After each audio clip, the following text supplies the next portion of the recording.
আসসালামু আলাইকুম, কেমন আছেন সবাই? আশা করি আল্লাহর রহমতে সবাই ভালো আছেন। আলহামদুলিল্লাহ আমরাও ভালো আছি। তো 4-5 দিন তো বিভিন্ন কারণে ভিডিও দিই না, কোনটা রেখে কোনটা বলবো তো কোনো কারণেই বলছি না আপাতত। তো গতকালকে ভিডিও বানানো হয়ে গেল, বিকালবেলায় ভিডিও আপলোডে বসায় রাখিলাম। ভাবলাম যে ঠিক রাত 8টার সময় পাবলিক করব। আবু কথা বলবে বাবা, রাত 8টার সময় পাবলিক করব। আর সেই সময়ই মনে করেন যে কারেন্ট চলে গেছে, আর এত পরিমাণে ঝড় বৃষ্টি। কি কোন কোটো? এটা এটা সে কোটো এর ভিতরে নেই, আমি ভিডিও করছি। এই যে এইটা, হ্যাঁ নাও। তো আমি সেই ঝড় বৃষ্টির জন্য মনে করেন যে ভিডিওটা পাবলিক করা হয়নি, আর মানে আনলিস্টে রেখে ভিডিও আপলোডে বসাইলাম। তো যার কারণে এই যে দেখেন, এই মনে হয় 2 থেকে 3 মিনিট আগে কারেন্ট আসছে। আবার নেট ছিল না, নেটের ওখানে ফোন দিলাম, আব্বু শব্দ করো না। তো আমার এই যে দেখেন রান্নাঘরের জিনিসপত্র দেখছেন সব সরানো ছিটানো। আমি এখনও গোসল করিনি, সকালে গেছি রাফির মাদ্রাসার থেকে এসে এই গুছানো শুরু করেছি। রাফির আব্বু গেছে গাড়ি চালাতে, আজকে আমাদের নিয়ে গেছেন, গাড়িতে নামাই দিয়ে ও গাড়ি চালাতে গেছে, আর আসেনি। গতকালকে রাতে একটা মানে আমাদের এলাকার কোনো মানে ঝিনাইদহ জেলার কোনো গাড়ি চার্জ হয়নি, কারণ কারেন্ট ছিল না, আর চার্জ না হলে তো গাড়ি চালানোও যায় না। তো গতকালকে রাফির আব্বু মানে গাড়ি চালাইলো না, ওর গাড়িতে একদম ফুল চার্জ ছিল, যার কারণে আজকে ও গাড়ি চালাচ্ছে। রেখে দাও আব্বা। তো যাই হোক, সব সমস্যা সব কিছু সামলিয়ে কালকের থেকে ভিডিও দিতে চাইলাম, কিন্তু দেখেন ঝড় বৃষ্টির জন্য ভিডিও দিতে পারিনি। আব্বা এটার ভিতরে আটা খোলা যায় না বাবা। হ্যাঁ খুলবানে, যাও তুমি ঘরে যাও। তো এখন এই রান্নাঘরের জিনিসপত্র ছড়ানো ছিটানো কেন আমি সেটা বলি। আবু তুমি ঘরে যাও, আমি খুললে দিচ্ছি, যাও, আমি ভিডিও করছি। এই যে তো এই দেখেন রান্নাঘরের ভিতরে আমার সেই ইঁদুরের মাটি দেখেন, সারা জায়গায় ইঁদুরের মাটি। এর ভিতরে আমি রান্না করতাম, ভিডিও করা শেষ হবে তারপর এটা খুলে দেবো, ঠিক আছে? আনাসের জ্বালা আমার আরো জীবনটা মনে হচ্ছে শেষে যাচ্ছে, মানে কয়জনের জ্বালা আমি সহ্য করব।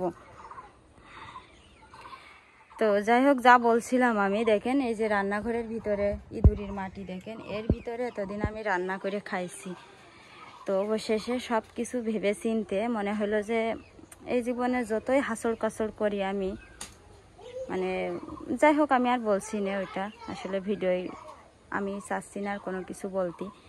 তো অনেক কিছু ভেবে চিনতে আমি ফাইনাল মনে করেন যে মানে ভাবা চিন্তা সব শেষ, যে আমার এই রান্নাঘরের এর ভিতরে কালকে বৃষ্টি হয়েছে, ঝড় হয়েছে রাত্রিবেলা, মনে করেন আনাস রাফির জন্য আমি আলু ভাজ দিয়ে আইছি ঝড় বৃষ্টির ভিতরে। আর তখনে বজ্রপাত এত জোরে, মানে পুরো শরীর আমার একদম আগুন হয়ে গেছে।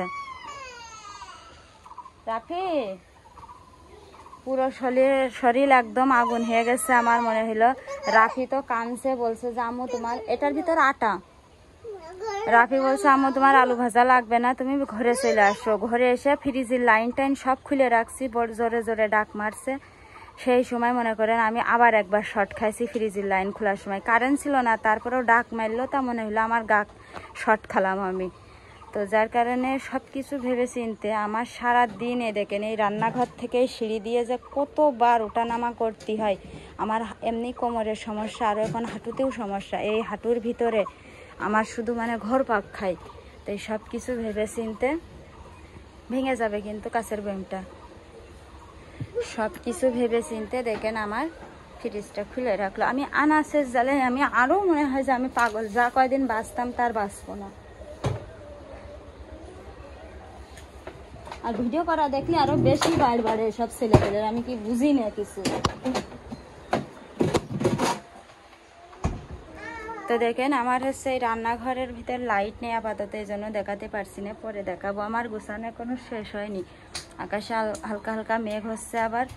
তো ইনশাল্লাহ গুছিয়ে তারপরে শেয়ার করবো। ওই যে ওখানে গ্যাসের চুলো র্যাক, এখানে সব কিছু এখনো সাজানো হয়নি। দেখছেন তো ঘরের অবস্থা, রান্নাঘরের অবস্থা, উঠান দিয়ে সব জিনিস ছড়ানো ছিটানো।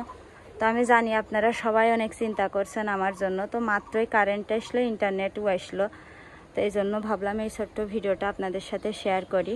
তো আশা করি ইনশাল্লাহ রাতে একটা ভিডিও দিব, মানে পাবলিক করব আর কি, আনলিস্টে বসানো আছে। তো সবাই ভালো থাকবেন, সবার জন্য অনেক অনেক দোয়া রইল। আর এই দেখেন এই চকিটা ছিল এই ঘরের ভিতরে, চকিটাও বাইরে বের করেছি, এটা আপাতত এখানেই থাক। নিজের শরীরের যত্ন নিজের ভালো ছাড়া কারোর ভালোও কোনো সময় বুঝবো না, মানুষের কারোর শরীরের যত্নও বুঝবো না। সব সময় নিজের চিন্তা করবো এখন থেকে। মানে বুকা ছিলাম এতদিন, বুকা আস্তে আস্তে ঠিক হয়ে যাচ্ছি। এখন নিজের শরীরের চিন্তা, নিজে কিসে ভালো থাকবো, নিজে কিভাবে সুস্থ থাকবো, শুধু এই চিন্তা করবো এখন থেকে। তো সব কিছু চিন্তা ভাবনা করে আমার রান্নাঘরটা বাইরে, আমার ছেলেপেলে রান্না বাড়া, রাফির আব্বু রাত দিনে এগুলো করতে গেলে আমার খুব কষ্ট হয়। যার কারণে ভাবলাম আমার ঘরের ভিতর থেকে রান্নাঘরটা এখানে হলে আমি খুব শান্তিতে ওদের করতে পারবো। তো ঠিক আছে, দেখেন এগুলো আমি সব গুছাবো। ওখানে কি অবস্থা দেখছেন আপনারা।